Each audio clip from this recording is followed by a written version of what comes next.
بسم اللہ الرحمن الرحیم۔ السلام علیکم خواتین و حضرات، میں ہوں آپ کا جنید سلیم اور آپ دیکھ رہے ہیں انصاف ڈیجیٹل۔ ناظرین، اس مشکل دور میں ہم اپنے تئیں بے شک ٹوٹے پھوٹے انداز میں ہی صحیح اپنا فرض ادا کرنے کی کوشش کرتے ہیں، اور آپ سے یہ توقع رکھتے ہیں کہ آپ ہماری اس کاوش میں اپنا کردار ادا کرتے ہوئے اتنا ضرور کریں کہ نہ صرف خود ہمارے فیس بک اور یوٹیوب چینل کو سبسکرائب کریں، بلکہ اپنے دوستوں کو بھی اس جانب ضرور مائل کریں۔ یہ آپ کا فرض ہے۔ ناظرین، سردی کا سفاک موسم پورے عروج پر ہے، اور اس سرد موسم میں جب ہوا چلتی ہے تو اس کی لہر میں شمشیر تلوار جیسی تیزی ہوتی ہے۔ موسم کا یہ عتاب اڈیالہ جیل کے ایک سیل میں کچھ زیادہ ہی محسوس ہو رہا ہے۔ فجر کے وقت یخ بستہ پانی سے وضو کرنے والے 70 سال سے زائد عمر کے قیدی پر یہ سردی بہت زیادہ اثر انداز ہو رہی ہے۔ رگوں میں خون جما دینے والی اس ٹھنڈ میں بھی یہ قیدی کیسی شجاعت کا مظاہرہ کر رہا ہے، اور اسے قید رکھنے کی ضد کرنے والے اب گھٹنوں کے بل جھک کر اس سے درخواستیں کر رہے ہیں کہ خود بھی اس کوفت سے نکلو اور ہمیں بھی اس مصیبت سے نکالو۔ مگر یہ قیدی اقبال کے مرد مومن کی طرح ہر ایسی پیشکش کو ٹھکراتا چلا جا رہا ہے جس سے پرواز میں کوتاہی کا اندیشہ ہو۔ وہ جانتا ہے کہ ظالموں کے ہاتھ شل ہونے کو ہیں۔ وہ پوری طرح آگاہ ہے کہ تاریک رات چھٹنے کو ہے۔ وہ دور ابھرتے سورج کو دیکھ رہا ہے۔ اس قیدی نے اپنے حصے کا کام کر دیا ہے۔ اس نے وہ قرض بھی چکا دیے ہیں جو اس پر واجب بھی نہیں تھے۔ ایسے تو نہیں شاعر اس کی محبت کے گیت لکھ رہے، مصور اس کے پورٹریٹ تخلیق کر رہے۔ وہ کتنا خوش قسمت ہے کہ مائیں آخر شب اٹھ کر چہروں پر بہتے آنسوؤں کے ساتھ اس کی سلامتی کے لیے دعائیں مانگتی ہیں۔ یہ قیدی کتنا بہادر ہے۔ وہ خود پر ہونے والے مظالم کا ذکر کرنا بھی ضروری نہیں سمجھتا۔ وہ ظلم سہنے اور جرم ضعیفی کی سزا پاتے اپنے قیدیوں کے بارے میں فکر مند رہتا ہے۔ اس کا تازہ بیان سن لیں۔ میرا موقف واضح ہے، پہلے میرے اسیر کارکنوں اور رہنماؤں کو چھوڑا جائے، اس کے بعد میری بات ہوگی۔ وہ کہتا ہے جیل سے نکلنے کی آفرز اس کے لیے نئی نہیں ہے۔ اٹک جیل میں بھی مجھے 3 سال تک باہر بھیجنے کی پیشکش کی گئی تھی، لیکن میرا جینا مرنا پاکستان میں ہے۔ میں آخری سانس تک اس ملک کی آزادی کی جنگ لڑوں گا، اور اپنی قوم سے بھی یہی امید کرتا ہوں۔ اس نے اپنی بے مثال بہادری سے وہ داستان رقم کی ہے کہ آنے والی کئی دہائیوں میں اس کا ذکر ہوتا رہے گا۔ اس قیدی کی کہانی سے لوگ ہمت و جرت کا سبق لیا کریں گے۔ اس نے اپنی استقامت سے سیاست کی ایسی راہ متعین کر دی ہے جس پر چلے بغیر عہدے تو شاید مل جائیں، پذیرائی نہیں ملے گی۔ ناظرین، ملک کو معاشی طور پر مکمل تباہ کر کے اب موجودہ حکومت جو ہے وہ اڑان پاکستان کے منصوبے بنا رہی ہے۔ خواب یہ دکھایا جا رہا ہے کہ اگلے 3 سال کے دوران پاکستان معاشی اعتبار سے دنیا کے بڑے ملکوں میں شامل ہوگا۔ توبہ توبہ، ایسا جھوٹ، مذاق اور ٹھٹھے کی بھی ناظرین کوئی حد ہوتی ہے۔ نون لیگ کے ارسطو نے پوری قوم کو بتایا ہے کہ اڑان پاکستان منصوبے کی 4 جوہتیں ہیں، جس میں پہلے نمبر پر امن اور ہم آہنگی ہے۔ حضور والا، میں آپ سے پوچھتا ہوں کہ حکومت کو کون سا امن چاہیے اور کیسی ہم آہنگی چاہیے؟ وہ امن جو پرامن مظاہرین پر سیدھی گولیاں چلا کر حاصل کیا جاتا ہے، وہ ہم آہنگی جو سیاسی مخالفین کے گھروں میں سیڑھیاں لگا کر اتر کر ملتی ہے، یا وہ ہم آہنگی جو عزت مآب خواتین کی بے حرمتی اور توہین سے حاصل ہوتی ہے، یا پھر وہ ہم آہنگی جو ارکان اسمبلی کو پارلیمنٹ ہاؤس کی بتیاں بجھا کر گرفتار کرانے پر ملتی ہے، یا سرفراز بگتیوں کو بلوچستان کے زخموں سے مزید خون نچوڑنے کے لیے تعینات کر کے۔ حضور، جو بیج آپ بو رہے ہیں اس کا پھل بہت تلخ اور زہریلا ہے، اور وہ ہم سب کو بعد میں کھانا پڑے گا۔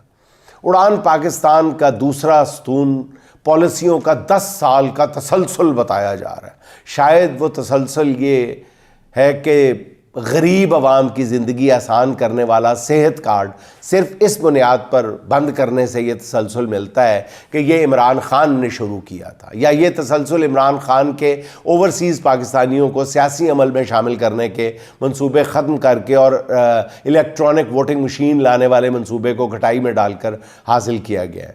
حالانکہ ہم جانتے ہیں کہ ہمارے ہمسایہ ملک میں بدترین سیاسی رقابت کے باوجود بی جے پی نے کانگریس کے ڈاکٹر منموہن سنگھ کی اقتصادی پالیسیز جاری رکھ کر ملک کو اقتصادی دلدل سے ہمیشہ کے لیے نکال لیا۔ حضور والا، یہ ہوتا ہے پالیسیوں کا تسلسل۔ جو آپ کر رہے ہیں وہ پالیسیوں کا تسلسل نہیں، پالیسیوں کا مذاق اڑانے کے مترادف ہوتا ہے۔ اڑان پاکستان منصوبے کا تیسرا ستون جو ہے وہ سیاسی استحکام کو قرار دیا گیا ہے اور بے شرمی کے ساتھ تقاریر میں قرار دیا جا رہا ہے۔ میں سوچ رہا ہوں کہ حکومت کس سیاسی استحکام کے بارے میں سوچ رہی ہے۔ ریاست، الیکشن کمیشن اور سپریم کورٹ کی ملی بھگت سے فارم 47 کے ذریعے چرائے گئے مینڈیٹ والا سیاسی استحکام، یا بروٹ میجورٹی میں ارکان پارلیمنٹ کو اغوا کر کے ترمیم کرنے والے سیاسی نظام کا استحکام، یا پھر کنٹرولڈ ججز اور عدالتوں کے ذریعے انصاف کے پرخچے اڑاتا سیاسی استحکام۔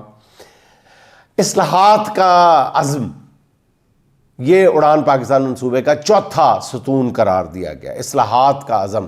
تو میرے ذہن میں آیا ہے کہ کیا حکومت ایسی اصلاحات چاہتی ہے جس میں اعلیٰ عدلیہ کا حلیہ بگاڑ کر عدالتوں میں قاضی فائز عیسیٰ جیسا پپٹ بٹھا کر طاقت، جو بیلنس آف پاور ہے، طاقت کا جو توازن ہے، وہ مکمل طور پر حکمرانوں کو دے دیا جائے، حکمرانوں کے ہاتھ میں تھما دیا جائے؟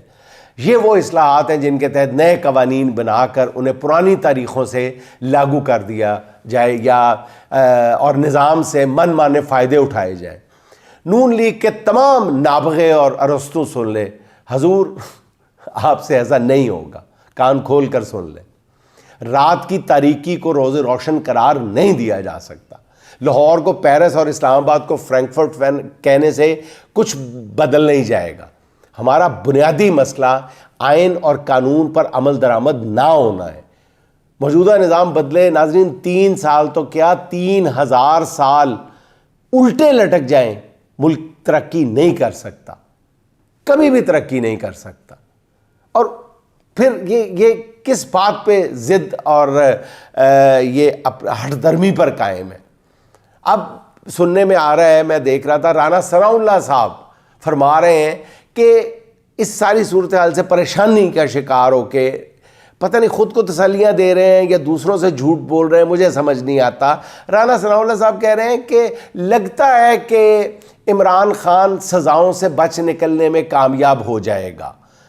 اس میں کون سی آپ فلسفہ ہمیں بتا رہے ہیں؟ کون سا فلسفہ بتا رہے ہیں رانا صاحب؟ بچ نکلنے میں کون کامیاب ہو جائے گا؟ بچ نکلنے کی بات آپ اپنی کریں۔ وہ کبھی پھنسا ہی نہیں تھا، وہ جیل میں بیٹھ کر اپنی مقبولیت کہاں سے کہاں لے گیا، آپ اس کو کہتے ہیں وہ بچ نکلنے میں کامیاب ہو جائے گا؟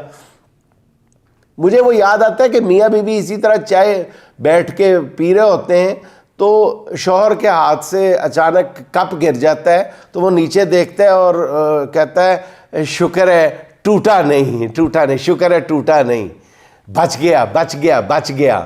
تو بیوی کہتی ہے بچ گیا نہیں، بچ گئے، تم بچ گئے۔ تو حضور والا رانا ثناء اللہ صاحب، اصل میں آپ اس بات پہ شکر ادا کریں کہ آپ بچ گئے، وہ نہیں بچ گیا، وہ بچا ہوا ہی تھا، وہ بچا ہوا ہی تھا۔ اس کو آنے والے دنوں میں وہ صرف جیل سے باہر آئے گا۔ آپ اپنے بچاؤ کی فکر کریں۔ اصل میں ناظرین میں آپ کو بتاؤں پرابلم کیا ہے کہ حکومت کے جتنے بھی اقتصادی اشاریے ہیں وہ سارے یہ الٹے سیدھے کر کے پیش کرتے ہیں اور ان کا مطلب بھی الٹا نکالتے ہیں۔ جیسے مطلب یہ کہتے ہیں نا، سقراط کے بارے میں کہا جاتا تھا کہ جناب وہ اس کی امی نے یہ کہا کہ اس کو سبق سکھانے کے لیے، موٹیویٹ کرنے کے لیے، سقراط کی ماں نے کہا کہ یہ دیکھو بیٹا، یہ کہانی سنائی کہ 2 پرندے ہوتے ہیں، یہ دیکھو ایک پرندہ ہے یہ دیر سے اٹھتا ہے، یہ جب اٹھتا ہے تو اس کو کیڑے مکوڑے کھانے کو نہیں ملتے زمین پہ. اور یہ دیکھو کتنا ہٹا کٹا پرندہ ہے, یہ صبح صبح اٹھتا ہے تو جتنے بھی زمین پہ کیڑے مکوڑے صبح صبح نکلتے ہیں نا یہ سارے کھا جاتا ہے. اس کی صحت دیکھو کتنی اچھی ہے. اور پھر سقراط کی ماں سقراط سے پوچھتی ہے کہ اس کہانی سے, اس بات سے آپ کو کیا سبق ملا؟ تو سقراط کہتا ہے مجھے یہ سبق ملا کہ جو کیڑے صبح صبح اٹھ جاتے ہیں وہ بیچارے مارے جاتے ہیں. تو حضور والا آپ لوگ بھی اس وقت اپنے یہ جتنے بھی اقتصادی اشاریے ہیں یہ الٹے سیدھے کر کے پیش کرتے رہیں, آپ اب بچاؤ ممکن نظر نہیں آتا. ناظرین میں آپ کو ذرا خشک اعداد و شمار ہیں آپ کی خدمت میں پیش کرتا چلوں کہ ایکسچینج یہ جو ماہر معیشت ہیں اور خیبر پختونخوا کے مشیر خزانہ پاکستان کی ہوا میں اڑتی اس وقت, جس پر سارے ملک کی معیشت کو ہانکا جا رہا ہے کہ پتہ نہیں کتنا ملک ترقی کر رہا ہے, اسٹاک ایکسچینج, اس کی اسٹاک ایکسچینج کی ترقی سے متعلق جو ہے وہ یہ ماہر معیشت اور خیبر پختونخوا کے جو مشیر خزانہ ہیں انہوں نے کچھ ایسے حقائق بیان کیے ہیں جس سے پتہ چلتا ہے کہ اسٹاک ایکسچینج کی بے مثال تیزی کا حقیقی ترقی سے کوئی تعلق نہیں ہے, بلکہ یہ ترقی بھی عام آدمی کی مشکلات میں کئی گنا اضافہ کر رہی ہے. پاکستان کی اسٹاک ایکسچینج میں گزشتہ ایک سال میں کہا جاتا ہے کہ جی 85% اضافہ ہو گیا. اب 2003 کے بعد ایک سال میں یہ اسٹاک ایکسچینج کی سب سے زیادہ ترقی بتائی جا رہی ہے. اس ایک سال کے دوران اسٹاک ایکسچینج 52,000 پوائنٹس بڑھا. اعداد و شمار کے مطابق گزشتہ سال کے دوران 5 کمپنیوں کو اسٹاک ایکسچینج میں سب سے زیادہ فائدہ ہوا. ناظرین ذرا غور کیجئے گا کہ اسٹاک ایکسچینج کا ڈرامہ ہے کیا, یہ غبارہ ہے کیا جسے جعلی پھونکیں دے دے کے پھلایا جا رہا ہے. ان 5 کمپنیوں میں فوجی فرٹیلائزر کمپنی ہے, ماڑی پیٹرولیم ہے, یونائٹڈ بینک ہے, OGDCL ہے اور اینگرو فرٹیلائزر ہے. صرف ان 5 کمپنیوں کے پوائنٹس یعنی 52,000 میں سے 20,000 پوائنٹس جو ہیں ان 5 کمپنیوں کے پوائنٹس بڑھے ہیں. یعنی پورا سال بڑھنے والے آپ کو بتا رہا ہوں 52,000 پوائنٹس میں سے صرف ان 5 کمپنیوں کے 20,000 پوائنٹس بڑھے ہیں. یہ ذہن میں رہے کہ پاکستان اسٹاک ایکسچینج میں 500 سے زائد کمپنیاں رجسٹر ہیں اور ان 5 کمپنیوں کی وجہ سے 20,000 پوائنٹ, اور 5 کمپنیوں یہ جن کا میں ذکر کر رہا ہوں یہ کیوں بڑھے ہیں یہ آپ اچھی طرح سے جانتے ہیں. بینکنگ سیکٹر میں 13,000 پوائنٹس بڑھے ہیں, 13,000. آئل اینڈ گیس سیکٹر میں 11,000 پوائنٹس اور فرٹیلائزر سیکٹر میں 10,000 پوائنٹس بڑھے ہیں, جو کل ملا کے 35,000 پوائنٹس بنتے ہیں. پاکستان سٹاک میں کل ملا کر 17 سے 18 سیکٹر ہیں. اب ان 3 سیکٹرز کی بے مثال ترقی کے پر عام آدمی پر پڑنے والے جو نتائج ہیں ان کے بارے میں بھی کچھ جان لیں. بینکنگ سیکٹر کی بے پناہ ترقی کا عام آدمی کو کوئی فائدہ نہیں ہے سوائے اس کے کہ بینک مالکان کی دولت میں مزید اضافہ ہو گیا. آئل اینڈ گیس سیکٹر کی ترقی کی وجہ یہ ہے کہ پیٹرولیم مصنوعات اور گیس کی قیمتوں میں بے انتہا اضافہ ہو چکا ہے اور جس کی وجہ سے پورا ملک جو ہے وہ مہنگائی کے عذاب میں مبتلا ہے. فرٹیلائزر سیکٹر کی ترقی کا مطلب یہ ہے کہ فصلوں کی بنیادی ضرورت جو ہے وہ یوریا کی قیمتوں میں ہوشربا اضافہ ہوا ہے, جس کی قیمت جو ہے وہ پوری قوم بنیادی غذاؤں کی قیمتوں میں بے پناہ اضافے کی شکل میں چکا رہی ہے اور کاشتکار اس کی سزا بھگت رہا ہے. کھاد کی قیمت میں بے پناہ اضافے کا ایک نتیجہ یہ بھی ہے کہ ملک کے شعبہ زراعت نے گزشتہ سال جو ہے وہ بدترین پرفارمنس دکھائی ہے. نیشنل اکاؤنٹس کمیٹی کی رپورٹ کے مطابق رواں مالی سال جو ہے 2024-25 کی پہلی سمائی میں اقتصادی ترقی کی شرح جو ہے وہ 0.92 0.92% رہی اور زراعت کے شعبے کی شرح نمو جو ہے وہ 1.15%, صنعت کے شعبے کی منفی 1.03% رہی. پہلی سمائی میں عام جو جتنی بھی فصلیں تھیں ان کی پیداوار کی شرح نمو میں نمایاں کمی ہوئی ہے اور یہ منفی 11.9% رہی ہے. کپاس کی فصل کی شرح نمو جو ہے وہ منفی 29.6% رہی ہے. مکئی منفی 11.6%, چاول منفی 1.2%, گنے کی فصل کی شرح نمو جو ہے وہ منفی 2.2%.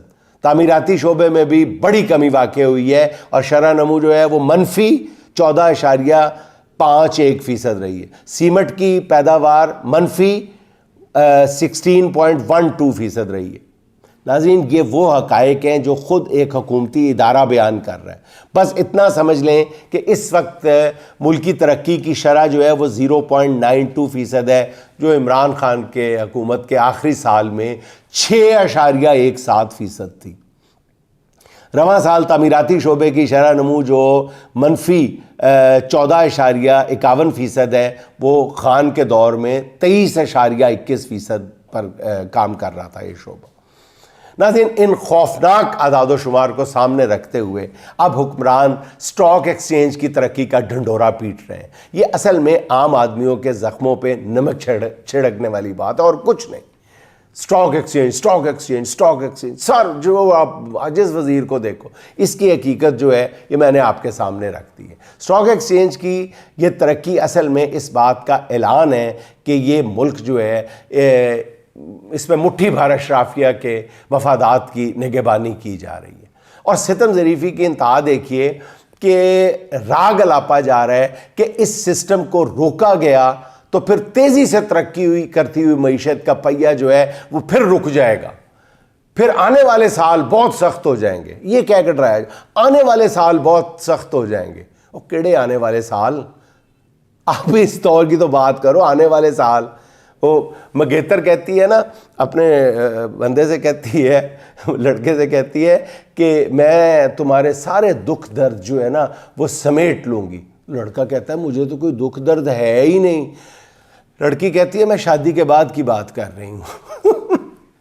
تو آپ بھی کچھ ایسا ہی ہمیں سنا رہے ہیں. اچھا ناظرین آپ کو ایک خبر بھی دینا بھی مقصود تھی جس کا میں نے گزشتہ روز بھی ذکر کیا تھا کہ امریکہ میں پاکستان کے سفیر جو ہیں وہ پاکستان آئے ہوئے ہیں اور اس کی تردید بڑے بھرپور انداز میں کی جا رہی ہے. اور ایک شخصیت کا نام بھی لیا تھا کہ راؤ کامران صاحب ہیں، جو ان کو آگے کیا جا رہا ہے کہ وہ اصل میں بڑے تعلقات رکھتے ہیں اور وہ اصل میں یہ ہیں وہی. ناظرین میں آپ کو یہ ایک خبر دے دوں کہ راؤ کامران صاحب جو ہیں ان کا چہرہ جان بوجھ کر یہ خبر لیک ہونے کے بعد کیا جا رہا ہے کہ اصل میں جی راؤ کامران صاحب ساری یہاں پہ اسلام آباد میں بیٹھ کے امریکہ کے ساتھ اور اسلام آباد کے درمیان جو ہے وہ گفت و شنید کرا رہے ہیں. راؤ کامران کی کوئی حیثیت نہیں ہے ناظرین، زیرو حیثیت ہے. اس کو اس شخص کو جو ہے غالباً پاک پیک تنظیم سے بھی کوئی 2-3 سال پہلے نکال دیا گیا تھا کیونکہ یہ بنا بنایا جو ہے یہ خاندان شریفہ کا ملازم لگتا تھا، تو اس کو تو پہلے ہی نکال دیا گیا ہے. اصل میں ناظرین جو پاکستانی سفیر کے ساتھ یہاں پہ شخصیت جو اصل کردار ادا کر رہی ہے، بے شک وہ ابھی تک ناکامی پہ ہی منتج ہو رہا ہے، وہ ہے پاک پیک کے یا موجودہ یا کچھ عرصہ پہلے وہاں سے فارغ ہونے والے صدر ہیں پاک پیک کے، اسد ملک صاحب. یہ اسد ملک صاحب جو ہیں یہ ویل کنیکٹڈ آدمی ہیں اور ان کو حکومت پاکستان نے کسی حد تک رام کیا ہے کہ وہ امریکہ میں پاکستانی سفیر کے ساتھ وہ اسلام آباد تشریف لائے ہیں اور وہ جو ہے وہ رابطے کر رہے ہیں. یہ وہی ملک صاحب ہیں جو کچھ عرصہ پہلے یہ جو رخصت ہونے والے پاکستان میں امریکہ کے سفیر ہیں ڈونلڈ بلوم، ان کو جب وہ اپنے یعنی امریکہ واپس گئے تھے تو ان کو لے کے مختلف شخصیات سے ملاقاتیں کرواتے رہے تھے.